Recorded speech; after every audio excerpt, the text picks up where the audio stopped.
بسم اللہ الرحمن الرحیم۔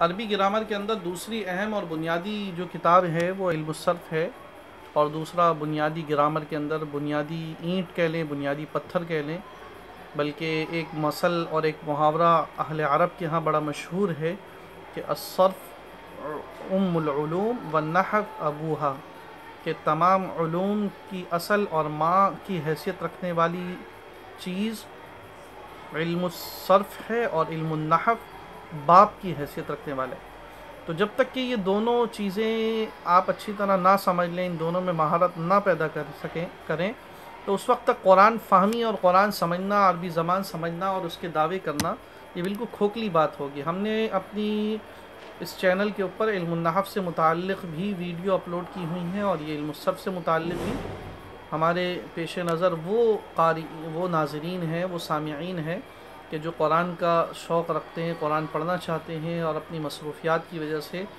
اور اپنی دنیاوی امور کے اندر مشغولیت کے باعث ان کو موقع نہیں مل سکا اور وہ عربی سیکھنے کے خواہش مند ہیں، تو وہ انشاءاللہ اطمینان کے ساتھ، آسانی کے ساتھ ہماری ان ویڈیو کے ذریعے سے قرآن کریم والی عربی خاطر خواہ سیکھ سکتے ہیں۔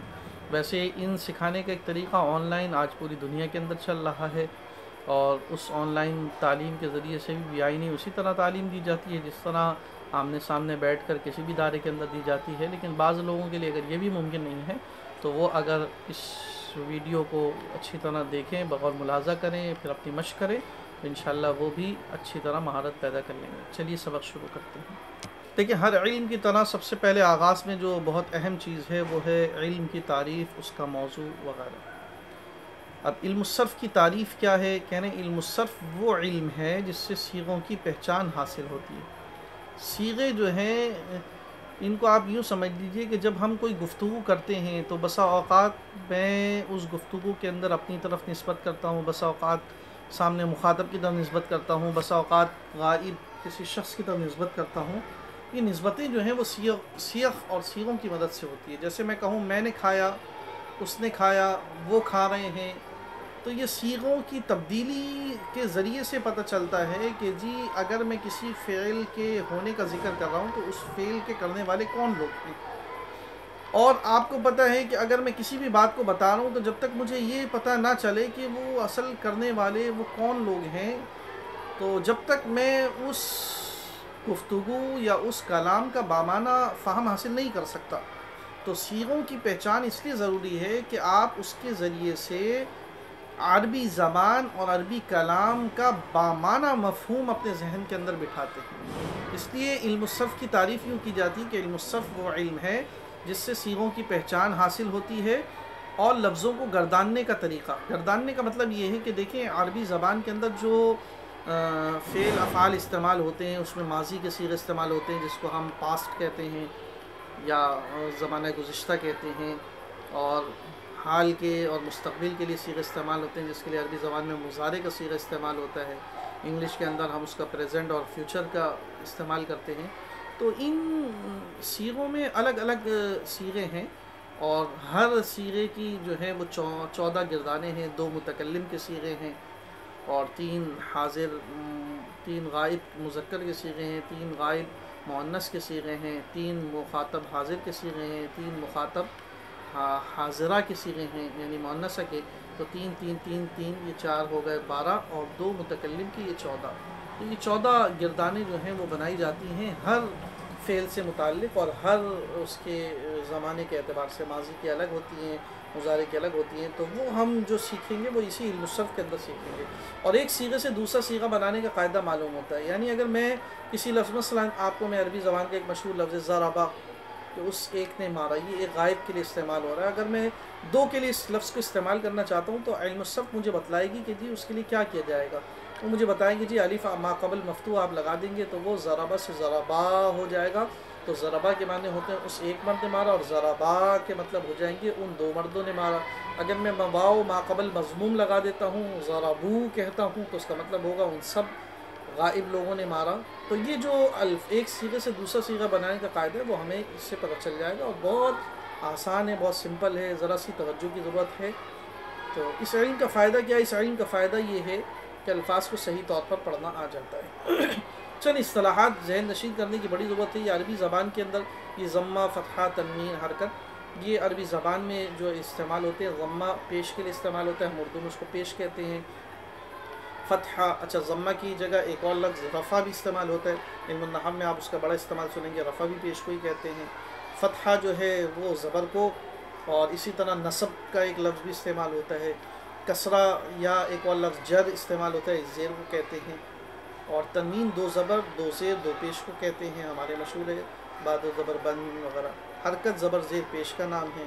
سکون اور جزم حرکت نہ ہونے کو کہتے ہیں۔ تشدید ایک حرف کو 2 بار، پہلے کو سکون اور دوسرے کو حرکت کے ساتھ پڑھنا، جیسے عوا۔ مضموم وہ جس پہ ضمہ ہو، یعنی وہ حرف جس پر پیش ہو۔ مفتوح جس پر فتحہ ہو، یعنی جس پر زبر ہو۔ مکسور جس پر زیر ہو، کسرہ ہو۔ متحرک حرکت والا حرف۔ ساکن وہ حرف جس پر حرکت نہ ہو، یعنی سکون ہو۔ مشدد وہ حرف جس پر تشدید ہو۔ اور ایک چیز اہم سمجھنے کی ہے کہ حرف علت، یہ حروف تہجی کے اندر 3 حرف ایسے ہیں جس کو حرف علت کہا جاتا ہے۔ علت بیماری کو بھی کہتے ہیں۔ یہ حروف تھوڑے سے کمزور ہوتے ہیں، اسی لیے ان میں تبدیلیاں ہوتی ہیں، تو اس لیے ان کو حرف علت بھی کہتے ہیں۔ یہ 3 حرف علت کہلاتے ہیں، واو اور الف اور یا۔ ان کا مجموعہ وائے یاد کرنے کے لیے اور سمجھنے کی آسانی کے لیے اس کو وائے کہہ دیا جاتا ہے کہ بھئی یہ حروف علت کیا ہیں، وائے ہیں، یعنی یہ واو، الف اور یا یہ حروف علت ہے۔ یہ ایک شارٹ کٹ ہے، جیسے اگر آپ کسی بھی لفظ کو یاد رکھنا چاہتے ہیں تو اس کا ایک شارٹ کٹ بنا لیتے ہیں اور ایک چھوٹا سا نام بنا لیتے ہیں وہ یاد رکھنے میں آسانی کے لیے، تو وائے حرف علت کا مجموعہ ہے۔ صیغہ لفظ کو کہتے ہیں، جو ابھی ہم کہہ رہے تھے، یعنی الفاظ کی جو تبدیلیاں ہوتی ہیں۔ اسم نام کو کہتے ہیں، فعل کام کو کہتے ہیں۔ زمانہ وقت کا نام ہے اور وقت 3 ہے، ماضی گزرا ہوا، حال موجود، مستقبل آنے والا، ماضی پاسٹ، حال پریزنٹ اور مستقبل فیوچر۔ فعل ماضی اس فعل کو کہتے ہیں جو گزرا ہوا زمانہ بتائے، جس میں پاسٹ کا ذکر آ رہا ہے، جیسے ضربہ۔ اچھا جی، اس ایک مرد نے مارا گزرے ہوئے زمانے میں۔ ماضی کا آخر ہمیشہ مفتوح ہوتا ہے، یعنی آخر میں ہمیشہ زبر ہوگا، جس کو میں نے کہا اس کا نام آپ اصطلاحات میں پڑھیں گے نصب بھی کہتے ہیں، لیکن علم الصرف میں اس کے لیے فتحہ کا لفظ استعمال ہوتا ہے۔ فعل مضارع اس فعل کو کہتے ہیں جو زمانہ موجودہ یا آئندہ بتائے، یعنی بیک وقت نہیں بتائے گا، وہی صیغہ استعمال ہوگا، وہ پریزنٹ کے لیے بھی ہوگا، فیوچر کے لیے بھی، حال کے لیے بھی استعمال ہوگا، مستقبل کے لیے بھی۔ اور وہ سیاق و سباق سے ہمیں پتہ چل جائے گا کہ کہنے والا اس سے حال والا معنی مراد لے رہا ہے یا مستقبل والا۔ جیسے یضرب مارتا ہے یا مارے گا، یعنی یا تو یہ مارتا ہے کے معنی میں استعمال ہوگا یا مارے گا کا، بیک وقت دونوں معنی میں استعمال نہیں ہوگا، کیونکہ بیک وقت ہوگا تو کنفیوژن رہ جائے گی۔ وہ ایک مرد زمانہ موجودہ یا آئندہ میں۔ مضارع کا آخر مضموم ہوتا ہے، یہ مضارع کی علامت ہے۔ ماضی کا آخر ہمیشہ مفتوح ہوگا اور مضارع کا آخر ہمیشہ مضموم ہوگا۔ امر اس فعل کو کہتے ہیں جس میں کسی کام کا حکم دیا جائے، جیسے اضرب تو مار۔ نہیں اس فعل کو کہتے ہیں جس میں کسی کام سے روکا جائے، یعنی اس میں بھی حکم ہی ہے لیکن اس میں نہ کرنے کا حکم ہے، پہلے والے میں کرنے کا حکم ہے۔ اضرب مار کا حکم ہے، لا تضرب مت مار۔ اثبات یا مثبت فعل کے ہونے کو کہتے ہیں، یعنی فعل پایا جا رہا ہو تو اس کو فعل مثبت کہتے ہیں۔ ضربہ اس نے مارا، بھائی مارا ہے نا، نہیں مارا تو نہیں ہے، مارا ہے۔ یضربو مارتا ہے، لیکن اگر میں اس کو یوں کہہ دوں ما ضربہ نہیں مارتا ہے، تو میں فعل کے ہونے کو نہیں، فعل کے نہ ہونے کو کہہ رہا ہوں، تو اس کو منفی کہہ دیں گے۔ نیچے آگے آ رہا ہے نفی یا منفی کہیں گے۔ اگر یضربو کی جگہ میں لا یضربو کہہ دوں تو پھر وہ منفی بن جائے گا۔